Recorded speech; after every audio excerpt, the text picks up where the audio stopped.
In this video, we'll be making the Earflap hat. For this project, you'll need yarn, some scissors, tapestry needle, a stitch marker, a measuring implement, and some size US 8 circular needles. I have these on a 16-inch cable, and you will also need DPNs in US 8. So we're going to do a quick gauge swatch here. I'm casting on about 12 stitches. You can do a full gauge swatch if you want. I tend to be pretty sort of chill about it. If you'll notice, when you do long tail cast on, there's a wrong side which has these bumps that you can see along the edge here, and then on the right side it's more smooth. So when you do long tail cast on, you really want to start with a purl row. Not so important when you're doing a gauge swatch, but it is a good tip for if you are doing a project that requires stockinette stitch. Keeps your rows looking very tidy. If you are doing something circular, knitting in the round, what I like to do is purl across that first row, not join, turn the work, and then knit across and then join at that point, so the right side is facing me. You could also knit with the wrong side facing you. I don't like to do that. And then when I'm done working my knitting in the round, I'm just going to use the tail to close that little gap from that first row where it wasn't joined. Since you're going to weave that tail in anyways, you know, it's super easy to do, and it keeps that cast on row looking nice. So work a few inches in your gauge swatch and then come back to me.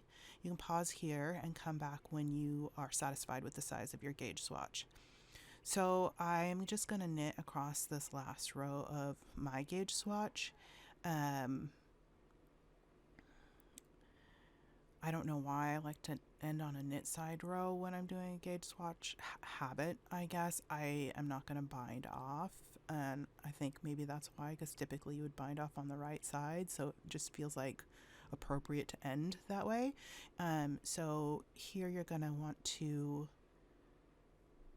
grab your measuring implement, your ruler or whatever. I'm just going to take a second to check the cast on row where it's pulled in the most. That's about a little more than 2.5 inches, and I don't like to fuss with it too much. I'm just trying to make sure it's sitting flat, and then I'm gonna go into the more central stitches where it's more accurate to how it's gonna look at the end, and I'm gonna count how many I get in an inch. That's just how I like to do it, and multiply. And I'm using my needle here because the rows on this dark yarn are really hard to see. Okay, so I have about 4.75 stitches per inch, and I'm just going to write that down.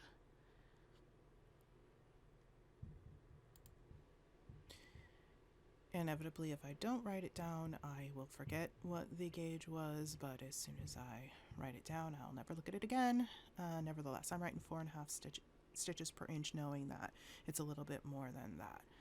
So I have taken the gauge swatch out. If you like to keep your gauge swatches, you can set it aside. You'll need to grab your DPNs, although you can use your circular needles.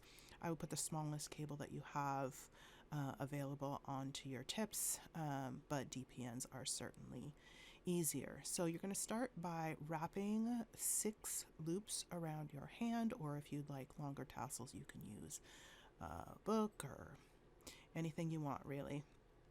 And then snip that end, and what you're going to do now is wrap it. You have to have the loop for the wrap at the bottom, and you want a bit of the loop sticking out of the bottom. You don't want to completely cover it, and I always fiddle with it because I always forget until I start doing it. Like, okay, the loop goes at the bottom, and I have the loop pinched under my thumb so that there's a little bit sticking out. And then when you're happy with how it's wrapped up, if you feel like that's enough, if you like the look of it, then you can go ahead and snip your yarn. I am going to slide it into that loop at the bottom, and then if you pull up, you can get that knot. It's created a little knot there up under the wraps. And then for the first one, what I did was I wrapped it down to the other end of the string, and I tied a little knot in it. But for the second one, I just tucked it in with my tapestry needle right down the center of the loops, and I actually like the way that looked better. You know, it's just sort of a whatever works for you to secure your ends there. So you're going to want to stick your needle through those 6 loops at the top of your tassel, and then pull the bottoms until the yarn is snugged up to the needle. You don't want it tight. You want it how you would normally want your stitches for knitting. Yeah, you know, if they're too tight, you're going to have a bear of a time. So you just want to snug them up. You can see I'm having a little bit of difficulty with that one loop. Just go through until you find the right string and give it a little tug. Now I am going to knit 2 together across these 6 stitches, so I'll end up with 3, and you'll see here that I dropped the tail end right away, and I really should have held on to it for all 3 stitches. So if I were you, I would do that, just so that it's nice and secure, because I did end up with this little loosey-goosey bit. It's no big deal though. It's not going to compromise the integrity of your tassel. You just, you know, that can all get worked in at the end when you do your finishing work on your tassel. So for I-cord, you're not going to turn your work. You slide your stitches back to the other end of the needle and work across only the front row here. So here I've finished a row, and again I'm going to slide it down, and having the working yarn coming from the last stitch on the needle, starting with the first stitch, sort of pulls them together at the back, creating the tube that is the I-cord. So that's how you definitely want to do it, because that is what gives it that nice cord-like look, is the yarn coming from the working yarn coming from that last stitch. So you're just going to want to continue on working in that way, sliding the working row to the beginning without turning it until you get about 12 inches of I-cord on your needle. If you'd like more, you can do more. If you'd like less, you can do less. That is a preference thing, but I liked 12 inches. It seemed to work out just nicely. So here I have finished my I-cord. I'm just measuring to make sure I got it to 12 inches as I wanted.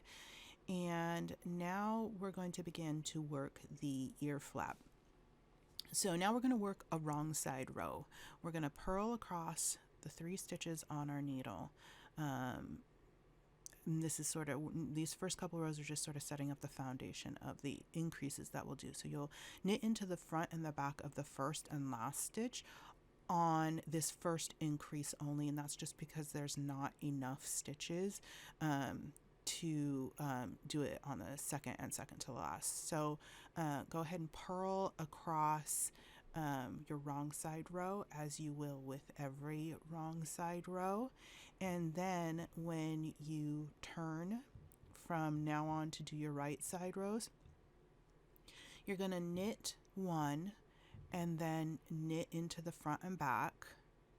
So knit 1, knit front and back, and then you're going to knit to the last 2 stitches, knit front and back for an increase at the other edge, and knit the last stitch.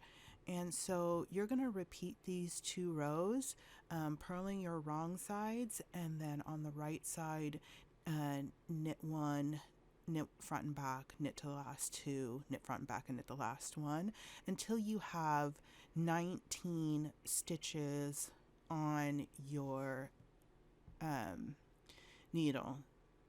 So let's just do a quick increase again. So you knit 1, knit front and back, knit to the last 2 stitches, do your increase, knit front and back, and knit. So once you get 19 stitches on, do your purl row and then meet me back here. So this is what it should look like now. There's 19 stitches on the row, and the next thing we're going to do is we're going to do 4 rows of just stockinette. So you're going to knit on the right side and you're going to purl on the wrong side. But you will notice that when I turn to do the purl rows, and this is in the pattern, that you're going to knit the first and last stitch on the wrong side row. And that's just because the increases that we've done so far have really helped to prevent the curling at the edge that's so common with stockinette. So knitting that first and last stitch on your wrong sides is sort of doing the same thing. And any bit of curling that does occur, obviously you can work that out when you block, but if I'm being honest, I rarely block stuff that I make for myself. So anything that I can do to keep it tidy as I work the actual knitting, I'm going to do. It doesn't take hardly any extra time. It's like a half a second. I apologize for my dog. He's an old man and he likes to hang out next to me, so you might hear him occasionally. If he barks, I will fix that in editing. So then work this one more time and come back. So if you've worked your 2 passes, 2 knit rows, 2 purl rows, this is what you would have now. I'm just going to go ahead and do the finishing work on the tassel because I am like that. So just thread that long string at the top down through the center of where you wrapped to secure your tassel, and the end of that will just become part of the tassel itself. And then I'm going to snip the ends. I like my ends to look organic, so I don't try to even them out much. But if you prefer it to look more even, then trim them even. And if your tassels were longer, you know, it's whatever. So what you're going to want to do for the second tassel is repeat what you did for the first tassel, but I'll tell you, I ended up snipping my thread at the end of the second tassel. Don't do that, because you're just going to pick up and continue to work the across that last tassel anyways. So you will see that in mine I end up having these extra tails unnecessarily. Okay, so if you have finished both of your ear flaps with tassels, this is what you should have. And as you can see, mine are both snipped apart unnecessarily, and I'm going to have to deal with that extra tail as I begin to knit. So pick up your first ear flap, and you're going to want to knit across all 19 stitches. You should have 19 stitches for each ear flap with your working yarn. So yeah, you can see how unnecessarily hectic that first edge is with all those tails hanging down. I'm gonna work the tail in a couple extra stitches to make it a little bit snugger and neater. But if I hadn't snipped it, I wouldn't be dealing with this at all. So hopefully you did not snip your second ear flap, but it was totally manageable, easy to weave in at the end, and was not really a big deal ultimately, just totally unnecessary.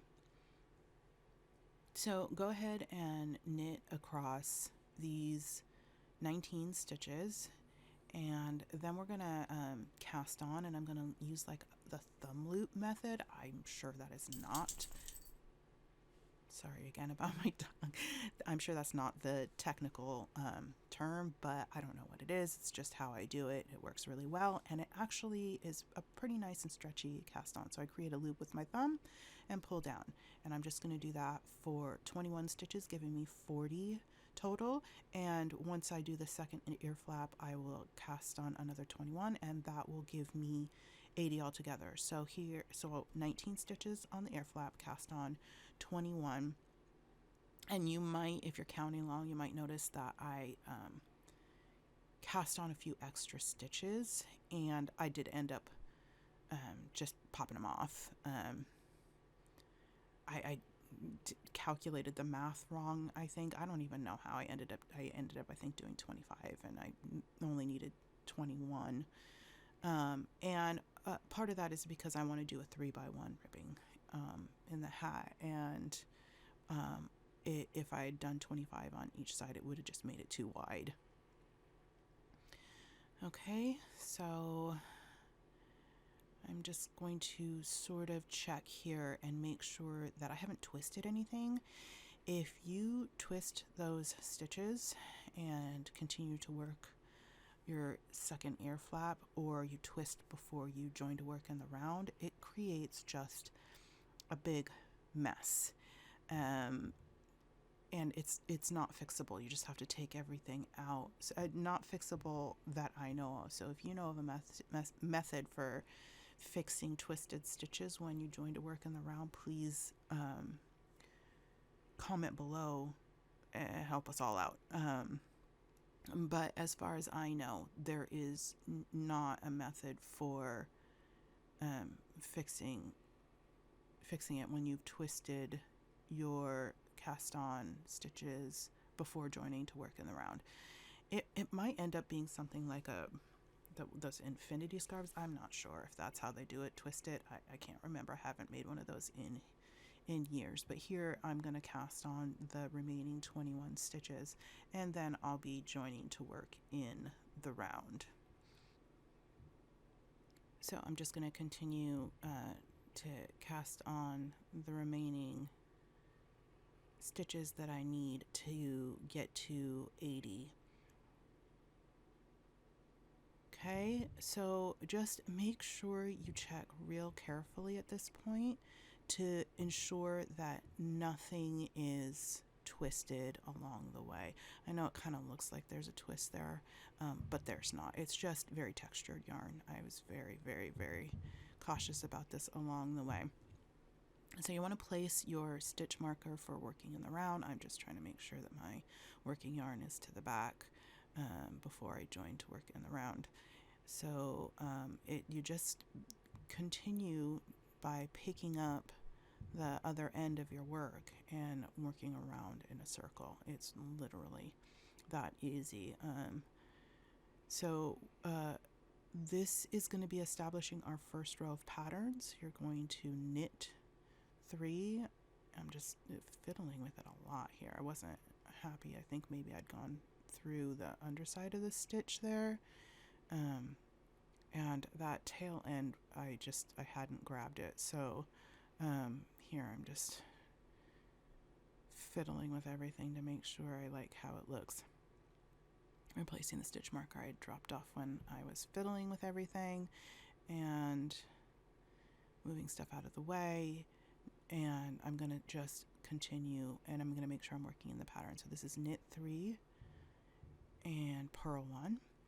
And that's literally the pattern you're going to continue working in the round, is just knit 3, purl 1 until you reach about 6 inches. The reason that I don't go to 9 inches, which is fairly standard for an adult size hat, is because of the ear flaps. There's no like brim to turn. But what I'll say is, if you like the way that beanies look when they have that extra bit of fabric at the top that kind of flops down, go ahead and go to 9 inches or 10 inches or whatever, be a little bit creative with it. But 6 inches is where I'm going to start the crown. So I'm just going to do a knit 3, purl 1 around and around and around and around until I get to 6 inches. But I just want you to notice here, the first row, when you're knitting across those stitches that you did that like thumb loop cast on, is pretty fiddly. So just take your time with it. It can be a little bit annoying, but it's only that first row. And once you get past that, it's going to be smooth sailing. So just continue to work in the pattern of knit 3, purl 1 for a 6 plus inches. Just sort of deciding if you want that extra floppiness at the top, or if you want it to fit snugly like this one is pictured in the cover photo. So just continue working your knit 3, purl 1, and then we will come back. So I've knit just a few inches here. I wanted to show what it's looking like so far.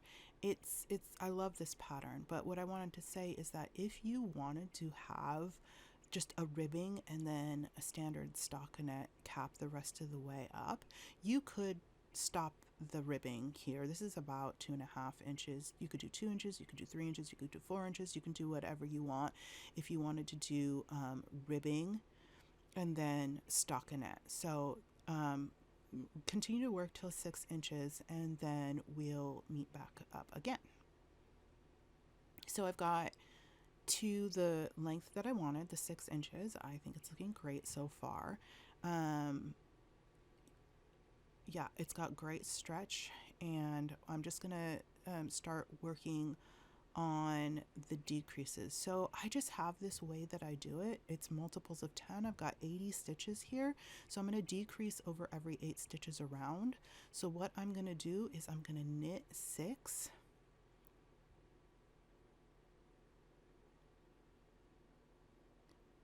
And then I'm going to knit the next two, stitch 7 and 8 together, and I'm going to do that all the way around. So knit 6, knit 2 together all the way around.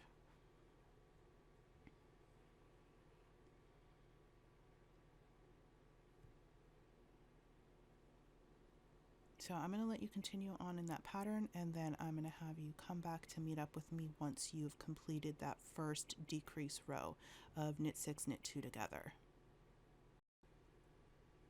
Okay, so I'm just going to work the last decrease in this section, knitting 6 and then knitting 2 together.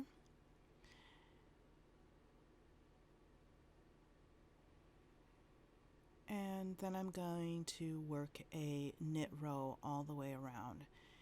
This is the pattern of the crown decreases. So we've just done knit 6, knit 2 together around, then a knit row. Then we'll do knit 5, knit 2 together around and a knit row, knit 4, knit 2 together and a knit round, knit 3, knit 2 together, then a knit round, knit 2, knit 2 together, then a knit round, knit 1, knit 2 together, then a knit round, and then finally you end by doing knit 2 together. So you can refer to the directions in the pattern below. And when you get to the point where it's too snug to knit with your circular needles anymore, you need to switch to the DPNs. Pause or put your knitting down and come back and I'll show you how to do it on the DPNs. So my hat has gotten too narrow for me to comfortably continue to decrease on the circular needles. So I am just going to switch to DPNs at this point. I use a set of 4 DPNs. I've got 3 here, so I'm going to quickly grab another one. Okay, so I have my 4 DPNs and I am going to continue with my decreases. I had been finishing a knit round, so I'm on a decrease round. And I actually do prefer the needle to hang to the front. I always end up fiddling with that as well because I don't use DPNs that often. So I'm going to continue on in my decrease pattern. I left it at knit 2, knit 2 together. That's where I'm at now. So I'm going to work knit 2, knit 2 together all the way around. Then I'll do my following decrease rows. If you're not familiar with DPNs, you can just watch how I do this here. So I've got a little fuzz in there. It was annoying to me. It was not. There is fuzz like in the yarn, but it was like a piece of my hair, so I had to pull it out. So I'm going to continue with these decreases, and you can see I'm trying to divide the stitches so that there's approximately an even number on each needle. There'll be a few more on this one and then the same amount on the other 2 needles as I work around. So now I've picked up the second needle, and I like the first DPN to sit below to the front of the work. And I snug up that first one when I grab the second DPN, because it's really common with DPNs for you to get like this little gap in your work where you end one DPN and start the next one. So whenever I pick up a new needle or through the knitting as one needle empties and I'm starting a row again, I will always snug up that first stitch a little bit. You don't want to tug it super tight so it's difficult to knit through, but it does really help to prevent the that little gap from forming. This is pretty textured yarn as well. If you're using a more traditional yarn,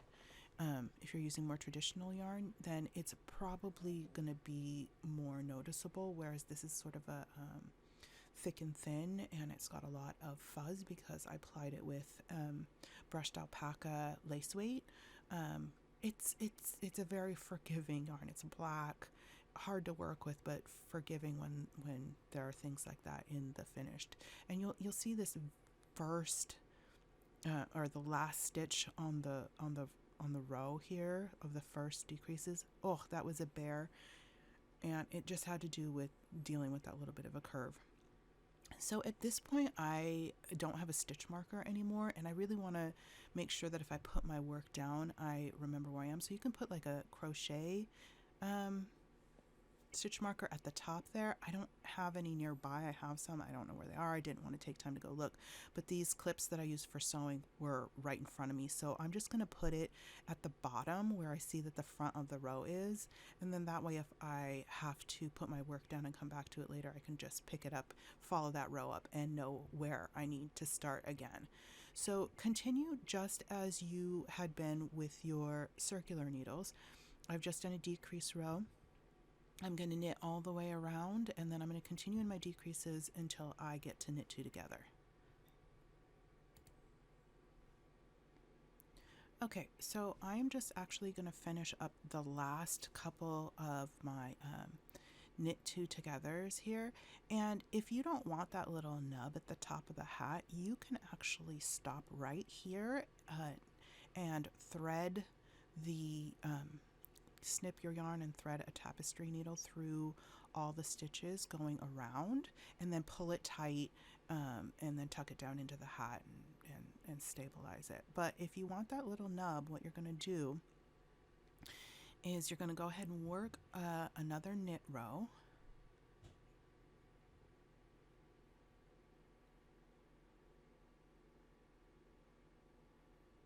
Just all the way around. There's only a few stitches, so it just takes a brief moment. Okay, so now that you've done your knit around, you're going to knit 2 together again. So you're going to end up having to move some stitches around here. So you've got knit 2 together there, and then here I'm going to slip the first stitch from the last needle onto the middle needle so that I can continue to do my knit 2 togethers. It's just real fiddly with so few stitches.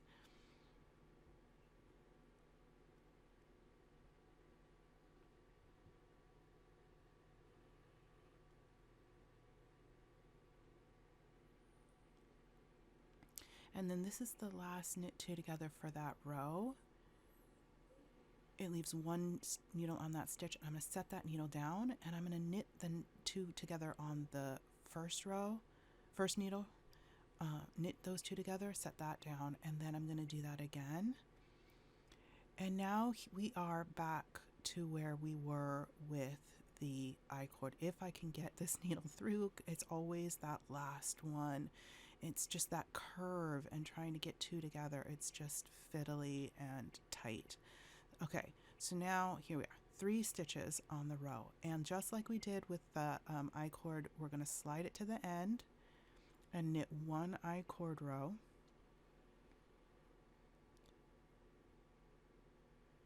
and then slide it to the end and bind off so that it's the last little bit is also I-cord. So knit a second stitch, pass the first stitch over to bind it off, knit that last stitch, snip your yarn,